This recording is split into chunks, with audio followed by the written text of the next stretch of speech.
all that anybody's talking about these days, the coronavirus. It's a worldwide issue spreading from China to South Korea into Italy and now moving across the U.S. California is not exempt as we hear about more cases here. But what do you do and whom do you believe? Is it time to stock up on supplies or just wash your hands more often? Fox 11 News In Depth starts right now.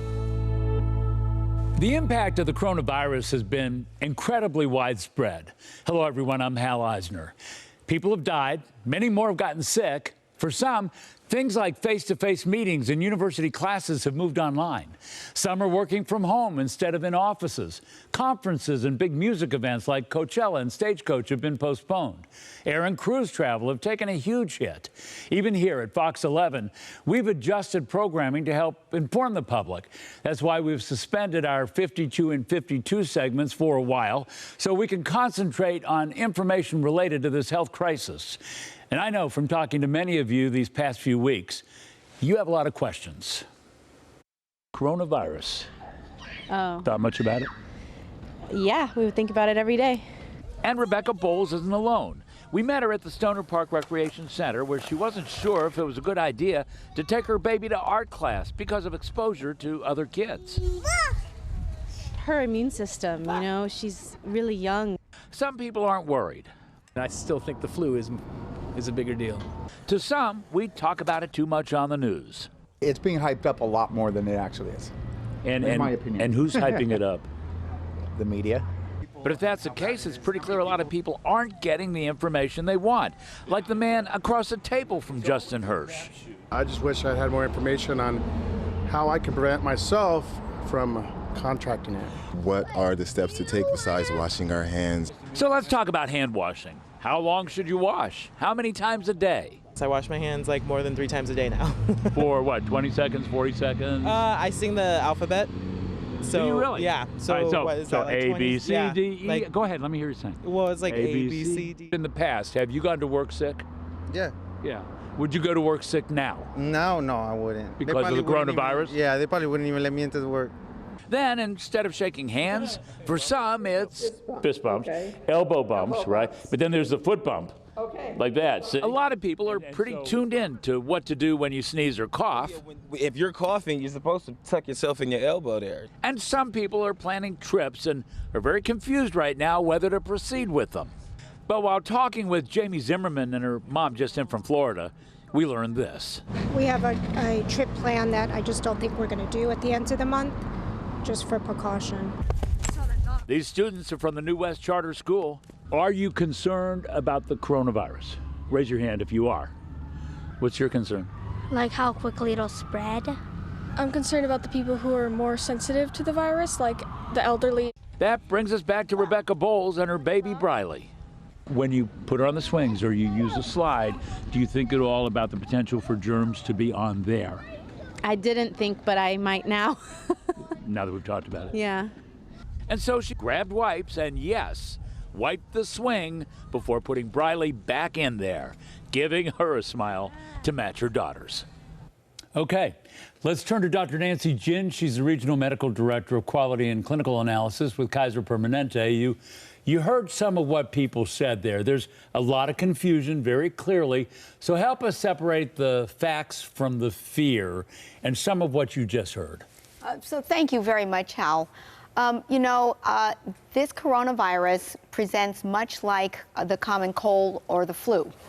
You can get respiratory symptoms, you can get a cough, fever, you just feel poorly. But that's how you feel with any kind of a virus, right? That is correct. And more than 80% of people, what we know from the cruise ship experiences now, more than 80% of people who get coronavirus really barely even know that they have it. Well, and that's true with things like the common cold, which children get, which is also the coronavirus type of virus, right? It's in the same family. This particular novel coronavirus, it has not been we've not been exposed to that as humans. And that's before. why we call it novel, right? That is correct. Because it just emerged out of nowhere. That's correct. And because it emerged out of nowhere, our systems, our immune systems, aren't prepared to fight it as quickly as we would the other family members in the coronavirus that are in the community all the time. I'm sure a lot of people realize this, but to be clear, the coronavirus is the bug. If you get infected, you end up with COVID-19. That's exactly right. COVID-19 stands for? Coronavirus infection. And because it was found in 2019, that's where right. the 19 comes from. That is correct. All right, so we wash our hands. That's right. And we sneeze like this. And is that really it? Is that all we can do at this point? Well, we can limit our exposures, and you're right. It's not just washing our hands and sneezing into our elbows. We want to make sure that the surfaces that we are touching, gas station pumps, for instance, just on any given day, teeming with germs. The remote control in your hotel room, surfaces in bathrooms. So you just want to be careful about what you're touching. This is really contagious, and one of the things I want to talk about right now are some numbers to really draw a picture of this contagious nature of this thing. And let's look at Italy. All right, just 2 weeks ago, 322 cases in Italy, 322.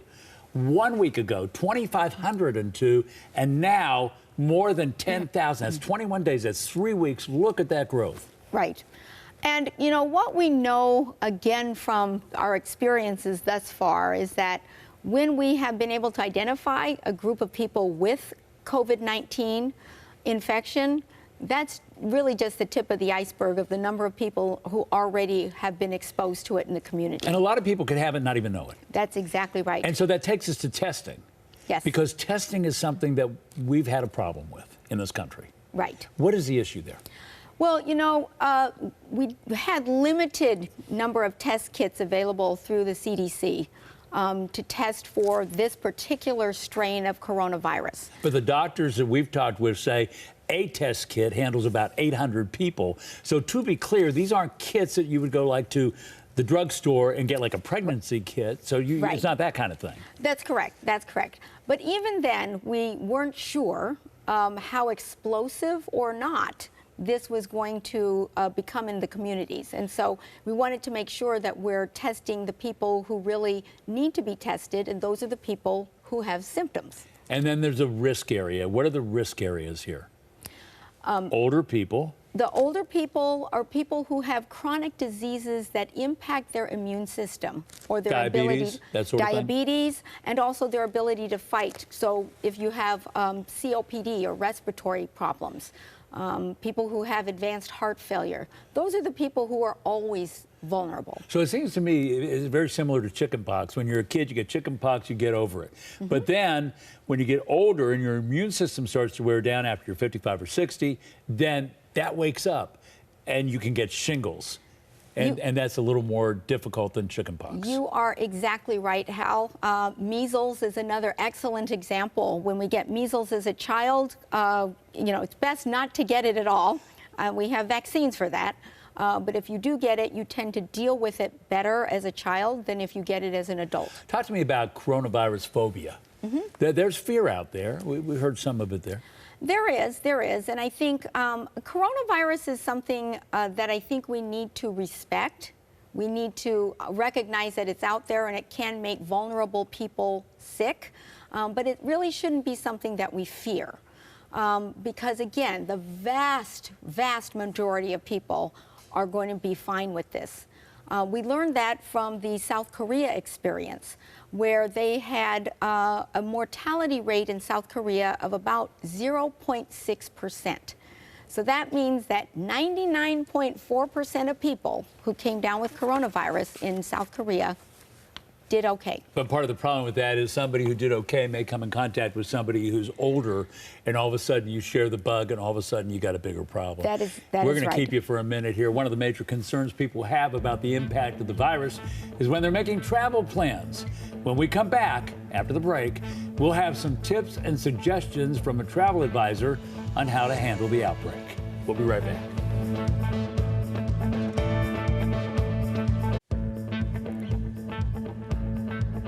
We're back now with Dr. Ginn and another guest, Arvind Mishra. He's a travel advisor. He usually helps people find good airfares, but He also has the inside scoop on whether you can cancel or postpone flights that you might be worried about. I'm sure you're getting an awful lot of questions about this from your customers. Yeah, absolutely. I mean, at this point, because the policies can vary from airline to airline, what we're actually recommending for our customers to do is check with the airlines themselves, because they're changing daily, if not weekly. You know, a lot of people, and I've been talking to a lot of people on social media and in person about travel. People are really confused what to do. And I'm going to ask both of you to weigh in on this. First of all, it's a good time to get fares. But then, doctor, is it penny wise and pound foolish to put your health at risk, or are you putting your health at risk? Again, let's separate fact from fear. Arvind, you start. Well, I mean, I'd say if you are thinking about booking a flight, there's a couple things that you definitely want to do. You want to obviously check with the CDC and the Department of State to make sure you're not trying to book a flight to one of these places where there is a level 3 or level 4 travel advisory. The second thing you want to think about is, what is the state of your health? Are you a generally healthy person? Do you have a compromised immune system? You probably don't want to be on a long-haul flight at that point. And the last thing that you have to think about is whether or not the people around you are potentially going to be susceptible if you become infected. And actually, I'd add one more thing. If you're the type of person that is going to be stressed out while you're on vacation, and that's all you're going to be thinking about, it's probably not a good thing to spend money on that vacation. All right, Dr. Ginn. Yeah, no, I very much agree. You know, if you're basically a healthy individual, and you're not traveling to one of the level 3 travel health advisory countries, that would be South Korea, China, Italy, and Iran, then generally you should be fine. But, you know, if you are, say, caring for an ill parent at home, an elderly parent, or someone who has a chronic disease that weakens your immune system, you don't want to be the one to bring that home to that individual. I think we have enough in this world to feel guilty about without having to feel guilty about that. Arvind, let me ask you about airports. Sure thing. I mean, we saw LAX this past week on some days virtually empty. It was just mind-boggling to see how few people were out there, relatively speaking. Right. What about airports? You come across all kinds of people, especially international travelers. You don't know what you're going to be dealing with. I mean, I think you have to take the normal precautions that everybody's recommending right now. So, you know, that comes down to making sure that you wash your hands, you know, if you're in an airport or school or wherever, often, making sure that you don't touch your face. But some people on airplanes, like we're looking at video right now, they wipe down their seats. Absolutely. And so when I go to an airport, when I sit at the gate, should I wipe down my seats? If you have a wipe with you, it doesn't hurt to be extra cautious. I would say you should also carry some kind of form of hand sanitizer that has at least 60% alcohol or more. Yeah. Those are all good precautions. Doctor, does this get over the top, though? I mean, are you walking around and everything you're like, you know? You know, I think when you're in an airplane, it's a little bit of a different environment because it is very contained, and there have been a lot of other people moving through that same space. And so I didn't used to be one of those people who was wiping everything down. And even before coronavirus, I started traveling a little bit more recently, and I have become one of those people. You have? Likewise. I have. Yeah. Arvind, I wanted to ask you about travel right now with regard to fares, because it feels like with airlines trying to bring the prices down because a lot of people are canceling their trips out of, I guess, fear. It would be it, right? Yep. What do you recommend with regard to good fares that you might be able to get, maybe off in the distant?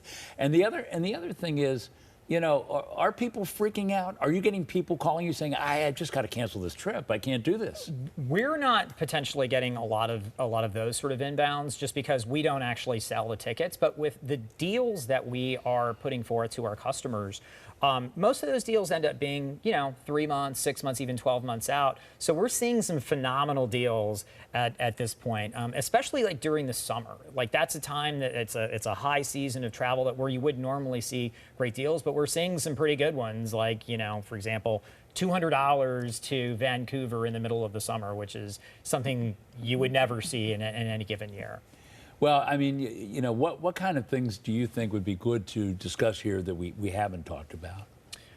Well, I mean, I think that like the refund policies and the change fee policies are probably an important thing. Yeah. So It varies by airline, and so what we're recommending for anyone that's booking a flight or has a flight coming up, and this is top of mind, is to check in with their individual airport or airline, excuse me, and make sure that if they're going to cancel, that they're, the change fees are waived, or that they're potentially going to get refunds. Now, some airlines are doing that, but I've heard of airlines that are not doing that. They're not really giving refunds. Well, refunds are one thing, but they are, in a lot of cases, they're being flexible with the change fees and waiving those. And so, like, for example, I know that United and Delta just announced if you booked a flight as of or before March 9th and you're traveling between, now and April 30th, they're waiving change fees there. I think the airlines are being more than accommodating, or they're overly accommodating than they typically are, just to reassure the public that, it is safe to fly. And one thing that strikes me, I'll be very brief about this, one thing that strikes me is that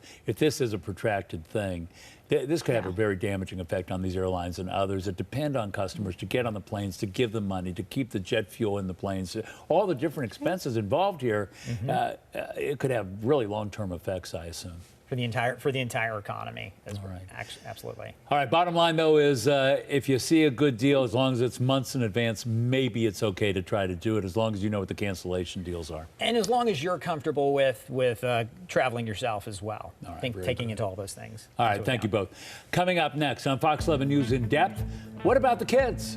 We check in with a pediatrician about the coronavirus's impact on children. Be right back.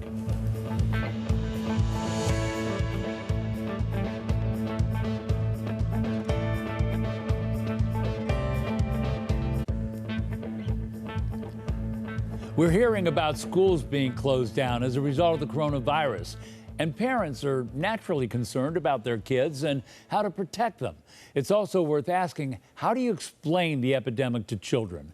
Pediatrician Dr. Lauren Crosby with LA Pure Pediatrics is here to talk about some of those issues. You and I were talking before about the impact on children, especially the emotional impact. And sometimes we parents shouldn't talk about some things in front of them that could cause anxiety. Yes. How does that relate to the coronavirus? Well, I think that we have something new that we're dealing with. There's a lot of unknown about it still. And when you hear the news or you watch the news, you see people that look like they're, in hazmat suits, and the scary images that are on there. So I think that parents it's going to make them feel more anxious, because if we don't know what to expect, schools are closing, how bad is this? Those are the questions we're getting. Parents need to really take time to take some deep breaths and calm down about it before they are talking with their children, and careful what they say in front of their children. What should they say to their kids? So I think for kids, it's good. First, they need to make sure they're not talking to each other about it. Oh my gosh, someone just died in LA today. I think that shouldn't happen. I think they should say to the kids, okay, what have you heard? What do you know? Because kids often hear stuff that isn't true, and they may have their own version of it. I think one of the things that's really interesting about this virus, and we talked about it earlier, we're watching this in real time. We are. This is one of the first examples that I can remember in my life where we're watching a virus unfold in front of our eyes in real time. And one day you got this many cases, and this day you got a few more, and the next day, and you start to realize the growth of this thing and the impact. But the impact still is not big on the young kids. And why is that? Right. So we think there may be a few reasons. So coronaviruses are a family of viruses that are not new. So there's a couple types. One type causes upper respiratory tract illness. So more like runny nose, cough, mild disease, and kids get that all the time. We send viral panels on nose swabs on kids during cold and flu season especially, and it'll come back coronavirus, H, and different ones. So they get them a lot. So maybe that has given them some immunity toward this other type of coronavirus, maybe. Like MERS, SARS, and this one are all in the same family, so they do have more of a propensity for lower respiratory tract infections and disease, but maybe this is helping them and we don't know. Or is it because kids just generally don't get sick from it, and we don't know why? Like chickenpox is worse in adults than in kids. EBV, infectious mononucleosis, under age 5, they may not get sick or get a cold, but those teenage patients I see that are very sick, and adults can get very sick. But for the adults, that respiratory area right there, that can lead to pneumonia. That'll kill you. That'll kill you. Yeah, it could. Or what they call ARDS, so that's acute respiratory distress syndrome, and that is inflammation in your lungs, and then a potential for sepsis. You can get overwhelming bacterial infections. I want to get a little bit of a backstory from you. You talk to parents all the time. Tell me a little bit about what they tell you. That's a good question. So on Sunday, I was on call for a practice, and I sat and just answered calls for hours straight about this. People who would even call and say, I normally wouldn't call you about this, but with what's going on. That's the lead-in that I've been hearing from most families. And this is nonstop phone calling. Yeah. And my child has a runny nose, or he just spiked 102 fever. And normally I would just treat it and do what you guys always tell me to do. But what do I do in this case? Does it change? So right now we're giving them the typical advice we always do during cold and flu season about how to treat those. We don't have widespread coronavirus around here right now. It's not running rampant like you might feel it is when you watch the news. So that's important. And also that 80% plus have mild illness and recover is also important too. And that, it's not something that is going to be devastating like it might look. So again, let's try to separate fact from fear. Yes. We heard earlier in the show a parent who was afraid to take her 14-month-old to art class at the local recreation center because her immune system is fragile, maybe as a young toddler. Yeah.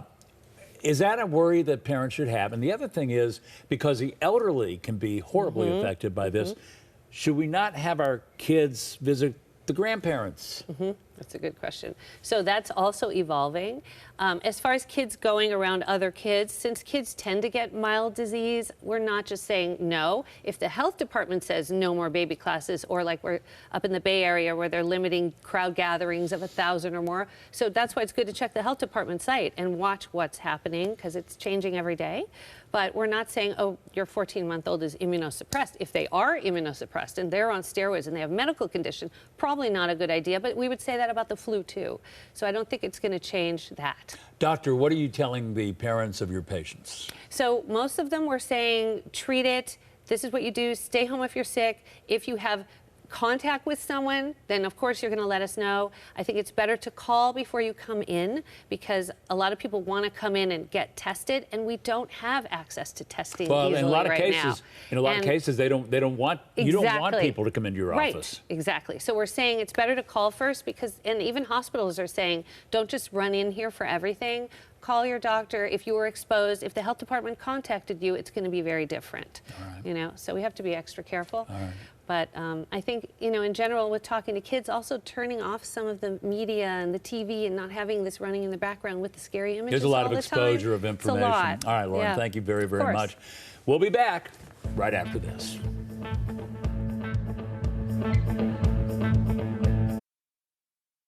And if you haven't already, please check out my podcast called What the Hell, wherever you get your podcasts. Thanks for joining us, everybody.